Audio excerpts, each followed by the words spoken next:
নমস্কার, craving for ফুডে সবাইকে স্বাগত।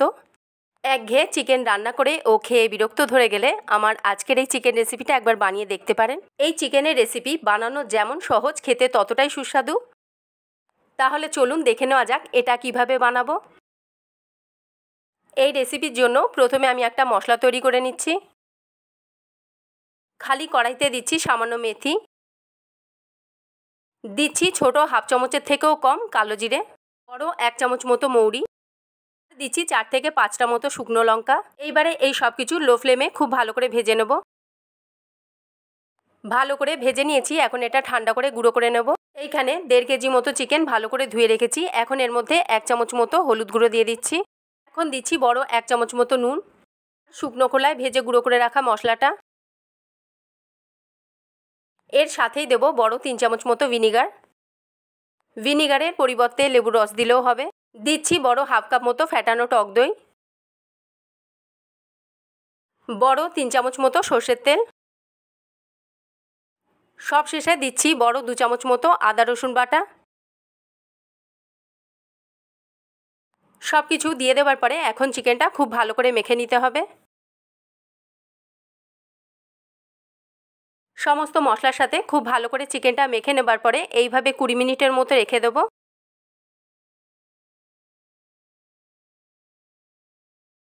20 মিনিট হয়ে গেছে। এখন কড়াইতে সর্ষের তেল গরম করে এর মধ্যে দিচ্ছি সামান্য কালো সর্ষে, কয়েকটা চেরা কাঁচা লঙ্কা।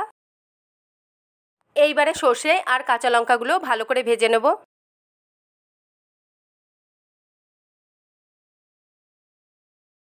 এইবারে এর মধ্যে দিয়ে দেবো 8টা বড় সাইজের কোচানো পেঁয়াজ।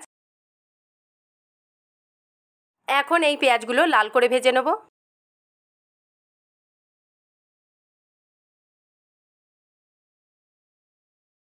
পেঁয়াজগুলো লাল করে ভেজে নেবার পরে এখন এর মধ্যে দিয়ে দিচ্ছি বড় সাইজের 3টে কোচানো টমেটো। টমেটোগুলো পেঁয়াজের সাথে খুব ভালো করে ভেজে নেব। এই সময়তে সামান্য নুন দিয়ে দিচ্ছি যাতে টমেটো আর পেঁয়াজটা ভালোভাবে নরম হয়ে যায়। চিকেনটা মাখাবার সময়ও একবার নুন দেওয়া হয়েছে, তাই এই সময় নুনটা দিলে বুঝে দিতে হবে। নুন দেওয়ার পরে টমেটো আর পেঁয়াজটা ততক্ষণ ভেজে নেব যতক্ষণ না ভালোভাবে তেল ছেড়ে আসছে। এটা ভালো করে ভেজে নিয়েছি। এখন এর মধ্যে দিয়ে দিচ্ছি বড় 3 চামচ মতো কাশ্মীরি লঙ্কার গুঁড়ো। এইখানে ফুড কালারও ব্যবহার করতে পারেন।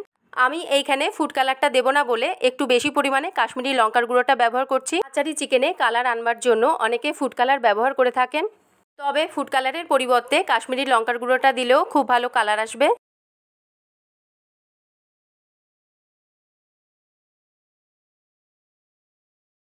পেঁয়াজ আর টমেটোটা অনেকক্ষণ ভালো করে কষিয়ে নিয়েছি। এখন এর মধ্যে দিয়ে দেবো ম্যারিনেট করে রাখা চিকেনটা।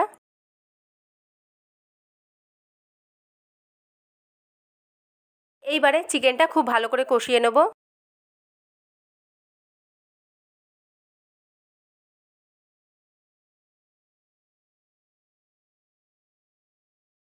জল না দিয়ে এটা ভালো করে কষিয়ে নিয়েছি। এখন এটা কিছুক্ষণের জন্য ঢাকা দিয়ে রাখবো। কিছুক্ষণ পরে ঢাকাটা খুলে নিচ্ছি। চিকেন থেকে অনেকটাই জল বেরিয়ে এসেছে, তাই আমি আর আলাদা করে জল দিচ্ছি না। তবে আপনারা যদি আরও একটু ঝোল রাখতে চান তাহলে এর মধ্যে অল্প একটু গরম জল মেশাতে পারেন। এইখানে চিকেন থেকে যে জলটা বেরিয়ে এসেছে এইটা একটু শুকিয়ে নেব।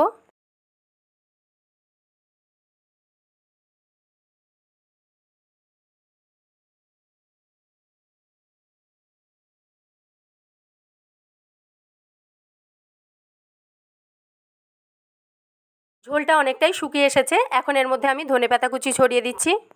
এর থেকে বেশি ঝোলটা শুকাবো না, এই রকমই রাখবো। এইভাবে একবার চিকেন রান্না করে দেখুন, বাড়ির সবার খুব ভালো লাগবে। এটা হয়ে গেছে, এইবারে নামিয়ে নেব।